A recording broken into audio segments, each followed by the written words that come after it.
Hello everyone, स्वागत है आपका इंग्लिश स्पीकिंग कोर्स के हमारे फर्स्ट वीडियो ट्यूटोरियल में। आज से हम शुरुआत कर रहे हैं हमारे सबसे पहले वीडियो लेक्चर की। और आज के इस वीडियो लेक्चर में हम सबसे पहले बात करेंगे पार्ट्स ऑफ स्पीच के बारे में। यह वीडियो लेक्चर एक्चुअली एक ओवरव्यू होगा द पार्ट्स ऑफ स्पीच का। तो चलिए हम सबसे पहले बात करते हैं कि पार्ट्स ऑफ स्पीच होता क्या है। अंग्रेजी वाक्य में शब्दों का उनके कार्य के अनुसार विभाजन को पार्ट्स ऑफ स्पीच कहा जाता है। इंग्लिश लैंग्वेज में हर वर्ड का अपना एक यूजेज है, एक इस्तेमाल है और उसका एक फंक्शन है यानी कार्य है। और इसी यूजेज और इसी फंक्शन के बेसिस पर ग्रामेटेरियंस ने हर वर्ड को एक अलग नाम दिया है। जैसे कुछ वर्ड्स ऐसे होते हैं जो किसी कार्य का करना या होना बताते हैं, कुछ वर्ड्स ऐसे होते हैं जो दो शब्दों को या दो वाक्यों को जोड़ते हैं, कुछ वर्ड ऐसे होते हैं जो किसी की क्वालिटी बताते हैं। तो उनके इसी कार्य और फंक्शन के आधार पर ग्रामेटेरियंस ने हर वर्ड को अलग अलग कहा है। और ये जो क्लासिफिकेशन हुआ है इसी को कहा जाता है द पार्ट्स ऑफ स्पीच। अब ये जो पार्ट्स ऑफ स्पीच है ये 9 कैटेगरीज में डिवाइडेड है। जैसे सबसे पहले आता है nouns, then pronouns, then adjectives, then comes verb, फिर एडवर्ब, फिर प्रीपोजिशंस, कंजंक्शंस, इंटरजेक्शंस और आर्टिकल्स। हमारा आज का लेक्चर एक ओवरव्यू है पार्ट्स ऑफ स्पीच के बारे में, क्योंकि अपने आप में ये सारे टॉपिक्स जो हैं ये बहुत डिटेल्ड हैं। आने वाले लेक्चर्स में इनमें से हर टॉपिक के ऊपर हम आपको एक सेपरेट वीडियो देंगे ताकि आप बेहतर तरीके से हर पार्ट को समझ पाएंगे। आज के इस लेक्चर में हम ओवरव्यू करते हैं इन सारे पार्ट्स के बारे में।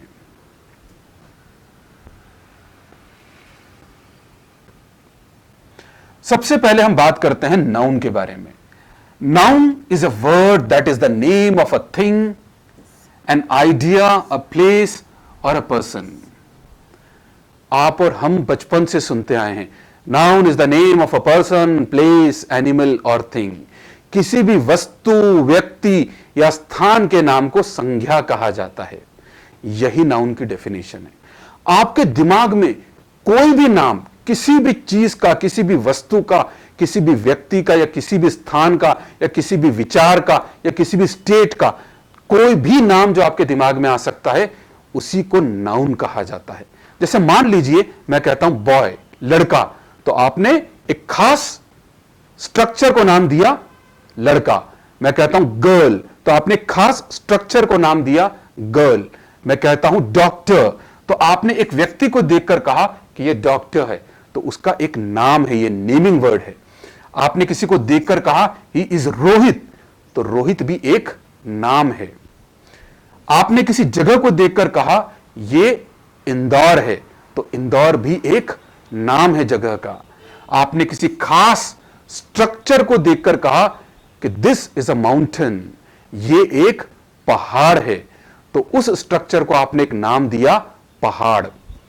आपने किसी वस्तु को देखकर कहा कि दिस इज माय बुक, तो आपने उस वस्तु को नाम दिया बुक। आपने किसी को देखकर कहा दिस इज कॉल्ड हैप्पीनेस, यही खुशी कहलाती है, तो उस भावना को, उस स्टेट को, उस इमोशन को आपने नाम दिया हैप्पीनेस। मतलब साधारण भाषा में आप समझ लें कि आपके आसपास जो भी आपको दिखाई देता है, महसूस होता है, आप अगर उसको किसी नाम से पुकार सकते हैं तो वो जो नाम है वो कहलाता है नाउन। अब हम कुछ एग्जाम्पल्स इसके देखते हैं। विकास इज अ गुड बॉय, विकास एक अच्छा लड़का है। अब आप देखिए हम एक लड़के के बारे में बात कर रहे हैं और उसका नाम क्या है, उसका नाम है विकास, तो विकास क्या हो गया, एक नाउन। फिर आप कहते हैं इज अ गुड बॉय, अब वो अच्छा है, पर कौन अच्छा है, विकास एक लड़का है, तो बॉय भी क्या है, एक नाउन है। नेक्स्ट सेंटेंस में देखिए Bruno is a very cute dog. अब यहां पर आपने एक कुत्ते को नाम दिया है और उसका नाम क्या है, ब्रूनो, तो ब्रूनो एक नाउन है। फिर आप कहते हैं कि वो क्यूट है, पर कौन क्यूट है? वो है एक डॉग, तो डॉग भी एक नाम है। आप कहते हैं Mumbai is a very big city, तो मुंबई क्या है? एक स्थान है, तो ये भी एक स्थान का नाम है। फिर आप कहते हैं सिटी, तो शहर भी एक नाम होता है। आप कहते हैं gold is a expensive metal, gold एक मूल्यवान धातु है, तो गोल्ड एक खास वस्तु का, एक धातु का नाम है, तो यहां पर गोल्ड भी एक नाउन है और धातु वो भी एक नाउन है। तो इस तरह से noun is a naming word, किसी भी वस्तु, व्यक्ति या स्थान के नाम को हम नाउन कहते हैं। चलिए अब हम समझते हैं हमारे नेक्स्ट टॉपिक को, दैट इज प्रोनाउन।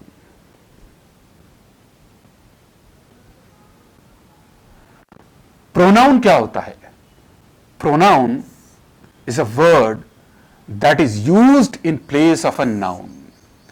वह शब्द जिसका इस्तेमाल हम नाउन के स्थान पर करते हैं वह प्रोनाउन कहलाता है।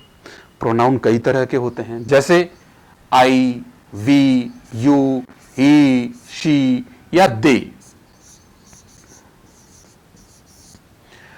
अब प्रोनाउन का यूज क्या है, अर्थ क्या है, क्यों प्रोनाउन की जरूरत है अगर हमारे पास नाउन अवेलेबल है तो?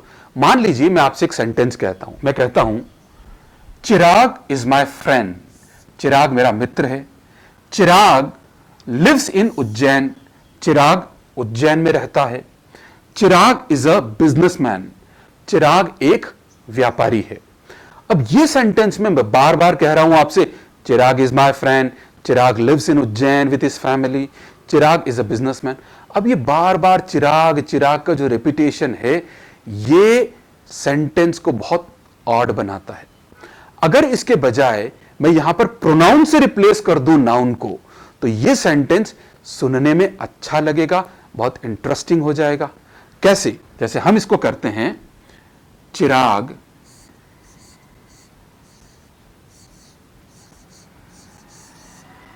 Is my friend. ये आपका पहला सेंटेंस हो गया, राइट? अब उसके बाद आप कहते हैं ही, आपने क्या किया? चिराग जो वर्ड था, नाउन था, उसको आपने रिप्लेस कर दिया ही प्रोनाउन के साथ। ही लिव्स इन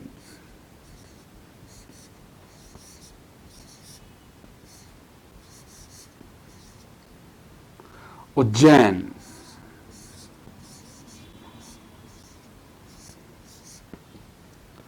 फिर आप कहते हैं चिराग इज अ बिजनेसमैन, तो उसको आपने कहा ही इज अ बिजनेसमैन।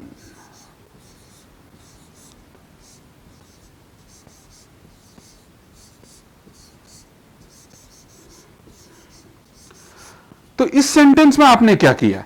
इस सेंटेंस में आपने नाउन को रिप्लेस कर दिया प्रोनाउन के साथ। तो इस तरह से नाउन के साथ जो वर्ड रिप्लेस होता है उसे कहा जाता है प्रोनाउन। हम कुछ एग्जाम्पल्स लेते हैं, जैसे आई गो टू स्कूल, तो इसमें आई क्या है? ये हो गया pronoun. She did not come school today, वह आज स्कूल नहीं आई, तो शी क्या है? शी एक प्रोनाउन है। दिस इज अ कार, तो दिस क्या है? ये एक प्रोनाउन है। We went to Bhopal by car, हम कार से भोपाल गए, तो वी क्या है? वी भी एक प्रोनाउन है। अब हम बात करते हैं हमारे नेक्स्ट टॉपिक पे। हमारा नेक्स्ट टॉपिक है एडजेक्टिव्स, यानी विशेषण। एडजेक्टिव्स क्या होते हैं? Adjectives are those words which describe the noun और प्रोनाउन। वो शब्द जो किसी संज्ञा या सर्वनाम की विशेषता, गुण बताते हैं, क्वालिटी बताते हैं, उन्हें कहा जाता है एडजेक्टिव। जैसे मान लीजिए मैं कहता हूं ही इज वेरी इंटेलिजेंट, वह बहुत बुद्धिमान है, तो उस व्यक्ति की विशेषता क्या हो गई? वह बुद्धिमान है, उसकी क्वालिटी हो गई। मैं कहता हूं Indian soldiers are very brave, Indian soldiers जो हैं, भारतीय सैनिक, वे बेहद बहादुर हैं। तो हमारे सोल्जर्स की विशेषता क्या हो गई? कि वे ब्रेव हैं, बहादुर हैं। अच्छा, ऐसा नहीं है कि आप सिर्फ जब क्वालिटी की बात करते हैं तो आप अच्छी अच्छी बातें ही बताते हैं। आप किसी के बारे में यह भी कह सकते हैं ही इज फूल, वह मूर्ख है, क्योंकि उस व्यक्ति की विशेषता भी यह हो गई कि वह मूर्ख है। हम कुछ एग्जाम्पल्स देखते हैं इसके। जैसे बिग, कोई चीज बड़ी है तो ये उसकी विशेषता हो गई। स्मॉल, कोई चीज छोटी है, ये उसकी विशेषता हो गई। कोई टॉल है, लंबा है, तो ये उसकी विशेषता हो गई। कोई चीज या पर्सन ब्यूटीफुल है तो ये उसकी विशेषता हो गई। किसी चीज का कलर रेड है तो ये उसकी विशेषता हो गई। यानी जो वर्ड किसी नाउन या प्रोनाउन की क्वालिटी बताता है, हम उसको कहते हैं एडजेक्टिव। हम कुछ एग्जांपल्स लेते हैं। जैसे he has a big dog, उसके पास एक बड़ा कुत्ता है। उसके पास कुत्ता है पर उसकी क्वालिटी क्या है कि वह बिग है, तो ये एक एडजेक्टिव है। Ajay is very tall, Ajay कैसा है, लंबा है, तो अजय की क्वालिटी क्या है कि वह टॉल है। आई लाइक रेड शर्ट, मुझे लाल रंग के शर्ट पसंद है, तो कैसे शर्ट पसंद है, red. He is so rich, वह अमीर है, तो उसकी क्वालिटी क्या है कि ही इज सो रिच, तो सो क्या हो गया, एक adjective. Surabhi is an intelligent girl, Surabhi एक बुद्धिमान लड़की है, तो सुरभि की क्वालिटी क्या है, वह एक इंटेलिजेंट गर्ल है। तो इंटेलिजेंट वर्ड क्या हो गया, एक एडजेक्टिव। अब हम समझते हैं हमारे नेक्स्ट टॉपिक को।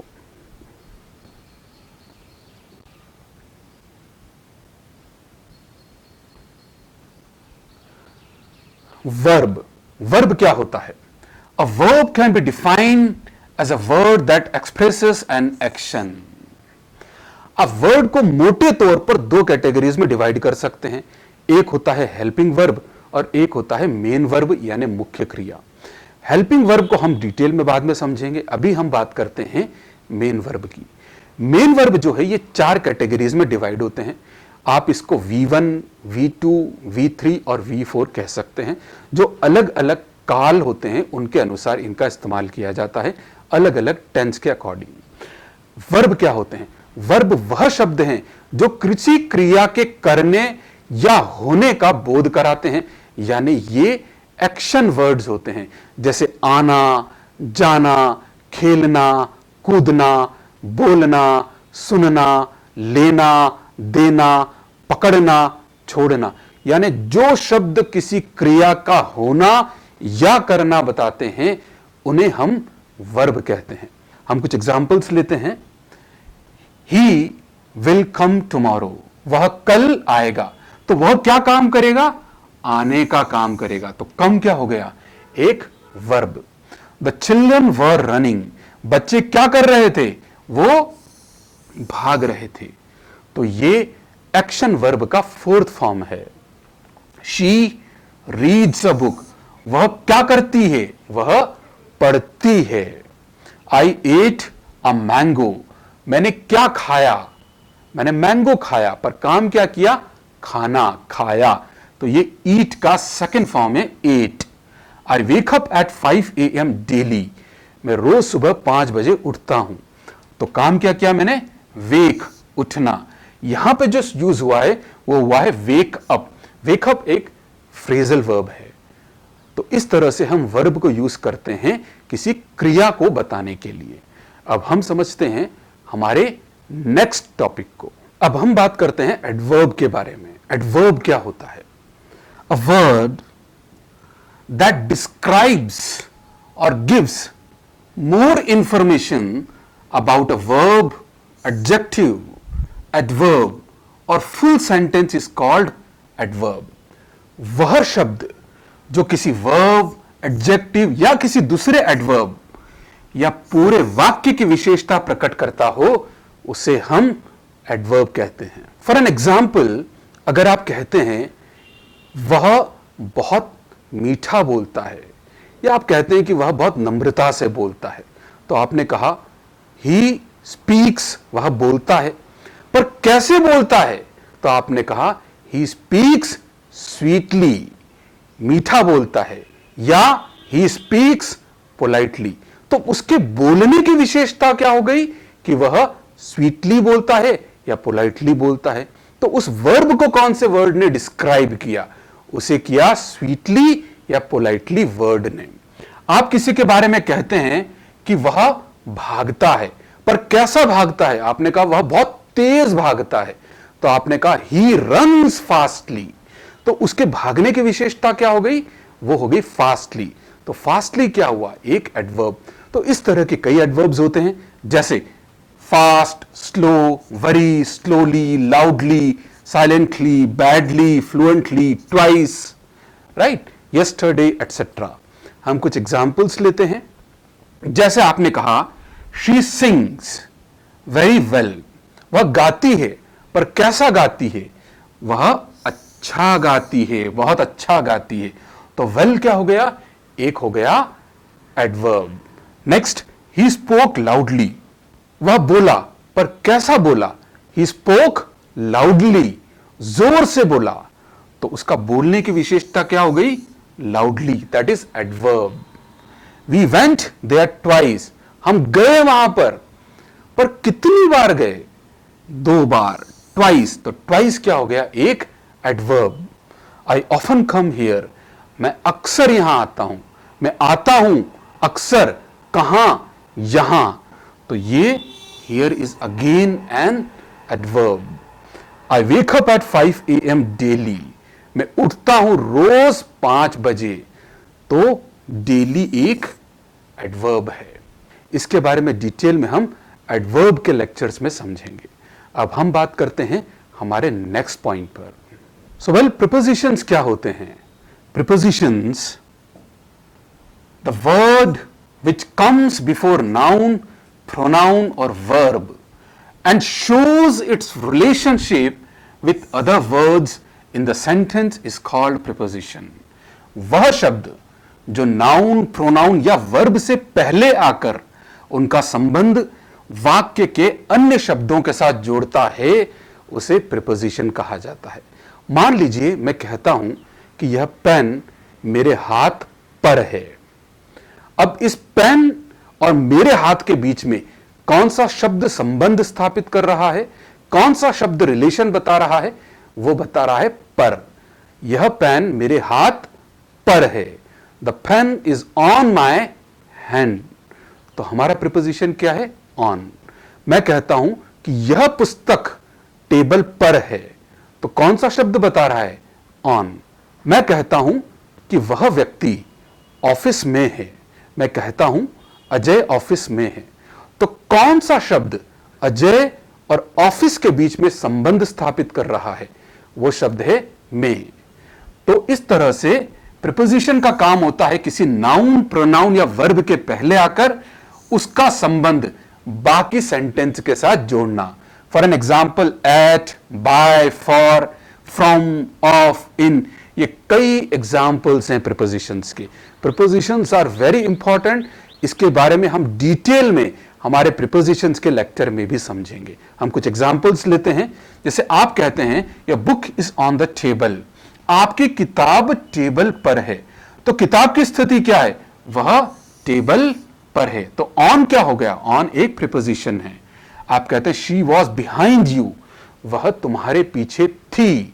तो तुम्हारे और उसकी स्थिति के बीच में कौन सा वर्ड संबंध बना रहा है? वो बना रहा है बिहाइंड, पीछे। आप कहते हैं he is going to college, तो उसके जाने और कॉलेज के बीच में कौन सा वर्ड है? वह कहां जा रहा है? कॉलेज के लिए। आप कहते हैं I know everything about him, मैं उसके बारे में सब कुछ जानता हूं। तो कौन सा वर्ड यहां पर संबंध एक्सप्रेस कर रहा है? वो है अबाउट, यानी के बारे में। आप फिर कहते हैं ही जम्प्ड इनटू द रिवर, उसके कूदने में और नदी के बीच में कौन सा वर्ड है जो रिलेशनशिप को एस्टेब्लिश कर रहा है? वो है इनटू, वह नदी में कूदा, ही जम्प्ड इनटू द रिवर। अब हम बात करते हैं कंजंक्शंस के बारे में। कंजंक्शंस क्या होते हैं? Conjunctions, conjunction is the word और सेट ऑफ वर्ड्स, या तो यह शब्द होता है या शब्दों का समूह होता है दैट कनेक्ट्स टू वर्ड्स और सेंटेंसेस, जो दो शब्दों को या पूरे वाक्य को आपस में जोड़ता है। फॉर एन एग्जाम्पल, अगर आप ऐसा कहते हैं कि for and, but, because, etcetera. तो ये सारे एग्जाम्पल्स हैं कंजंक्शंस के। हम कुछ एग्जाम्पल सेंटेंसेस लेते हैं। जैसे आप कहते हैं कि Rahul and Shyam are good friends. अब राहुल श्याम अच्छे दोस्त हैं, तो इन दोनों के बीच में कौन सा वर्ड जो है वो कंजंक्ट कर रहा है, जोड़ रहा है, वो है and. Rahul and Shyam are good friends. आप कहते हैं he is very intelligent but he is poor. अब इस सेंटेंस को आप देखिए, एक्चुअली ये दो सेंटेंसेस हैं।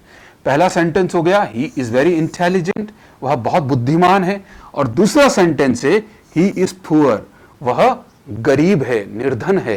तो इन दोनों सेंटेंसेस को कौन सा वर्ड जो है वो कंजंक्ट कर रहा है, जोड़ रहा है, वो शब्द है but. He is very intelligent, वह बहुत बुद्धिमान है, बट, परंतु वह गरीब है, ही इज पुअर। हमारा नेक्स्ट सेंटेंस है विल यू टेक टी और कॉफी। आप क्या लेंगे, चाय या कॉफी? तो यहां पर टी और कॉफी के बीच में कौन सा संबंध जो इन्हें जोड़ रहा है वो है दैट इज और। टी या coffee. I went to see him but he was not there.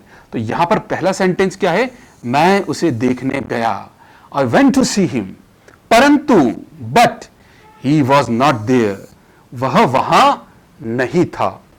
आपका नेक्स्ट सेंटेंस है आई टोल्ड हिम, मैंने उसे बताया, बिकॉज, बिकॉज क्या हो गया आपका कंजंक्शन। ही आस्क्ड, क्योंकि उसने पूछा।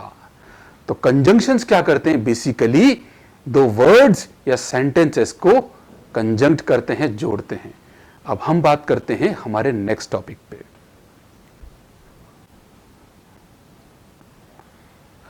हमारा नेक्स्ट टॉपिक है इंटरजेक्शंस, यानी विस्मयादि बोधक शब्द। वो शब्द जिनका एक्चुअली कोई मीनिंग हो ये जरूरी नहीं है, पर वो इमोशंस को यानी भावनाओं को एक्सप्रेस करते हैं। जैसे कई बार आप किसी चीज को देखकर कहते हैं वाओ। अब ये वाओ का कोई मीनिंग नहीं होता, पर ये अपने आप में एक इमोशन को, एक भावना को एक्सप्रेस करता है। आप किसी बुरी चीज को कहते हैं ओह, तो ओह जो शब्द है ये एक भावना को एक्सप्रेस करता है। तो इंटरजेक्शंस वो वर्ड होता है जो एक्सप्रेस करता है सरप्राइज, सॉरो, जॉय इत्यादि को। वह शब्द जिसका प्रयोग आश्चर्य, शौक, घृणा, प्रसन्नता इत्यादि को व्यक्त करने के लिए किया जाता है, उसे इंटरजेक्शन कहा जाता है। कई एग्जाम्पल्स होते हैं, जैसे वाओ, वंडरफुल, एक्सीलेंट, ग्रेट, ये सारे इंटरजेक्शन के एग्जाम्पल्स हैं। हम कुछ एग्जाम्पल सेंटेंसेस लेते हैं। God bless you my boy. तो गॉड ब्लेस यू क्या हो गया, ये एक इंटरजेक्शन हो गया। Please can you do this for me, तो प्लीज क्या है, ये भी एक इंटरजेक्शन है। Oh this is a big snake, यह एक बड़ा सांप है। Wow what a pretty baby, कितना सुंदर बच्चा है। तो वाओ क्या है, वाओ भी एक इंटरजेक्शन है। अब हम बात करते हैं हमारे सबसे आखिरी टॉपिक पर, दैट इज आर्टिकल्स। आर्टिकल्स क्या होते हैं? Article is the term that describes the noun. Generally it is used before noun and gives additional information about nouns. Articles वो शब्द होते हैं जो नाउन के पहले आते हैं अक्सर, और नाउन की स्थिति को स्पष्ट करते हैं। These are also adjectives. दो तरह के आर्टिकल्स होते हैं, डेफिनेट आर्टिकल्स और इनडेफिनेट आर्टिकल्स। हम इनके बारे में बात करेंगे अभी। जो शब्द किसी नाउन के पहले लगकर वाक्य में नाउन के बारे में बताता है या व्याख्या करता है, वह आर्टिकल्स कहलाता है।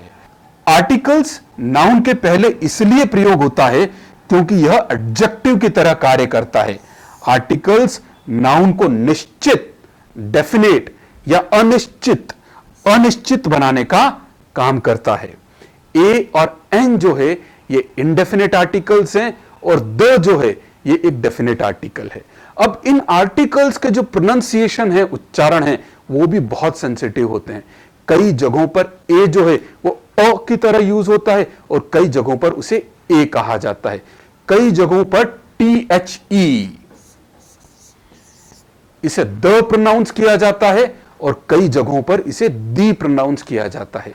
तो इसके बारे में डिटेल में हम आर्टिकल्स के वीडियो लेक्चर में समझेंगे। अब हम बात करते हैं टाइप्स ऑफ आर्टिकल्स के बारे में। जैसा मैंने आपको बताया था, दो तरह के आर्टिकल्स होते हैं। पहला है अनिश्चितता दर्शक उपपद, यानी इनडेफिनेट आर्टिकल। इनडेफिनेट आर्टिकल्स दो तरह के होते हैं, ए और एन। मान लीजिए मैं आपसे कहता हूं अ बॉय, यानी कोई एक लड़का जिसके बारे में मैं कह रहा हूं। अब वो कोई भी हो सकता है। अगर मैं कहता हूं अ गर्ल, तो कोई भी गर्ल हो सकती है। अगर मैं कहता हूं अ स्कूल, तो मतलब मैं किसी स्कूल के बारे में बता रहा हूं। पर अगर मैं कहता हूं द स्कूल, इसका मतलब है कि आप भी जानते हैं कि मैं किस स्कूल की बात कर रहा हूं और मैं भी जानता हूं कि मैं आपको किस स्कूल के बारे में बता रहा हूं। अगर मैं आपसे कहता हूं द बॉय, मतलब हम उस व्यक्ति के बारे में बात कर रहे हैं जिसको आप और मैं दोनों जानते हैं। तो उसको कहा जाता है निश्चितता दर्शक उपपद, यानी डेफिनेट आर्टिकल। और डेफिनेट आर्टिकल होता है द। इनडेफिनेट आर्टिकल की डेफिनेशन क्या कहती है? ए और an does not point any particular person और थिंग। वो किसी निश्चित व्यक्ति या वस्तु के बारे में नहीं बताता है। और डेफिनेट आर्टिकल क्या कहता है? Generally points out a particular person, place और थिंग। यह किसी निश्चित व्यक्ति, वस्तु या स्थान के बारे में बताता है। हम एक एग्जाम्पल लेते हैं। मान लीजिए आप एक टीचर हैं और आप घर पर हैं। अब ये दो स्थिति है। पहली स्थिति क्या है कि आपने आपकी सिस्टर को, छोटी सिस्टर को, यह नहीं बताया कि किसी का फोन आने वाला है। ठीक है, ऑब्वियस सी बात है, बीइंग अ टीचर आपके पास कई स्टूडेंट्स के फोन आते हैं, पर आपने उसको नहीं बताया। ठीक है। दूसरी स्थिति में आपने आपकी छोटी यंगर सिस्टर से कहा कि मेरे पास एक स्टूडेंट का फोन आने वाला है, अगर उसका फोन आता है तो मुझे बताना। अब पहली स्थिति में आपकी सिस्टर नहीं जानती है कि किसी का फोन आने वाला है। वो आपके पास आकर कहती है a student is asking for you, a student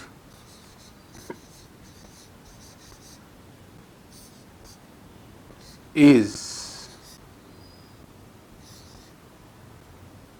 asking for you।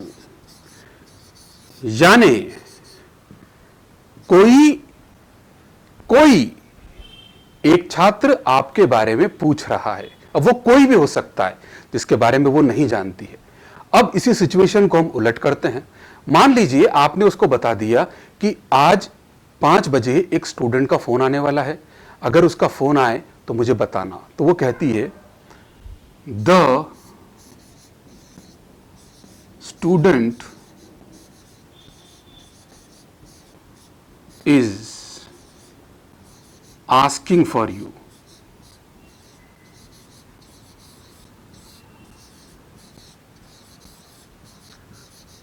अब आप देखिए, यहां पर आप कहते हैं कि उसने फोन उठाया और उसने आके कहा कि बोले भैया वो स्टूडेंट आपके बारे में पूछ रहा है। अब दोनों में क्या फर्क है? दोनों में सबसे बड़ा फर्क यह है कि यहां पर आपने इंडेफिनेट आर्टिकल का यूज किया, क्योंकि यहां पर डेफिनेट नहीं है कि कौन बात कर रहा है, किसके बारे में आप बता रहे हैं। और यहां पर आपकी सिस्टर ने द आर्टिकल का यूज किया, और द का यूज इसलिए किया क्योंकि वो ऑलरेडी जानती थी कि हां किसी का फोन आने वाला है।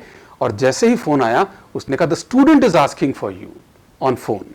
सो ये तरीका होता है समझने का कि डेफिनेट आर्टिकल क्या होते हैं और इनडेफिनेट आर्टिकल्स क्या होते हैं। मैं जो भी पार्ट्स ऑफ स्पीच समझे, हम उसके बेसिस पर कुछ एक्सरसाइज करते हैं ताकि आप बेहतर तरीके से उन्हें समझ सकें। हम यहां पर एक पैराग्राफ लेते हैं। Hey look at this, Chirag is a businessman. यहां देखो, चिराग एक व्यापारी है। He lives in Ujjain with his family. वह उज्जैन में रहता है उसके परिवार के साथ। He is a very simple and behaves politely with everyone around him. वह बहुत सरल है और सभी लोगों के साथ, उसके आसपास के सभी लोगों के साथ नम्रता से व्यवहार करता है। The house which he bought recently is very big. जो घर वर्तमान में उसने खरीदा है, जो अभी हाल फिलहाल में उसने घर खरीदा है, वह बहुत बड़ा है। यह हो गया आपका एक पैराग्राफ। अब आप देखिए कि इस पैराग्राफ में क्या आप सभी पार्ट्स ऑफ स्पीच को फाइंड आउट कर सकते हैं। आप यहां पे वीडियो को पॉज करें और फाइंड आउट करने की कोशिश करें कि क्या आप ज्यादा से ज्यादा पार्ट्स ऑफ स्पीच को फाइंड आउट कर सकते हैं, और अगर कर सकते हैं तो मुझे कमेंट बॉक्स में जरूर बताइएगा। अब हम इस एक्सरसाइज को सॉल्व करते हैं।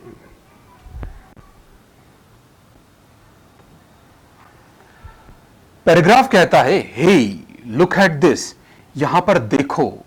चिराग इज अ बिजनेसमैन, चिराग एक व्यापारी है। He lives in Ujjain with his family, वह उज्जैन में रहता है उसके परिवार के साथ। He is very simple and behaves politely with everyone around him, वह बहुत ही सरल है और उसके आसपास के सभी लोगों के साथ नम्रता से व्यवहार करता है। The house which he bought recently is very big, जो घर उसने अभी वर्तमान में खरीदा वह बहुत बड़ा है। अब इसमें सबसे पहला हमारा वर्ड है हे। तो हे क्या बता रहा है? वो एक इमोशन को एक्सप्रेस कर रहा है। तो ये क्या हो गया? ये हो गया इंटरजेक्शन। फिर आपका वर्ड आता है लुक। तो लुक क्या है? दिखा, देखा, देखो। ये क्या हो गया? ये हो गया एक वर्ब, और यहां पर एट भी लगा है तो ये एक फ्रेजल वर्ब है। दिस क्या है? दिस एक प्रोनाउन है, ये एक एडजेक्टिव के तौर पे भी इस्तेमाल हो सकता है। चिराग क्या है? चिराग एक नाम है, एक व्यक्ति का, तो ये हो गया noun. Noun is the name of a person, place, animal और थिंग। इज एक हेल्पिंग वर्ब है।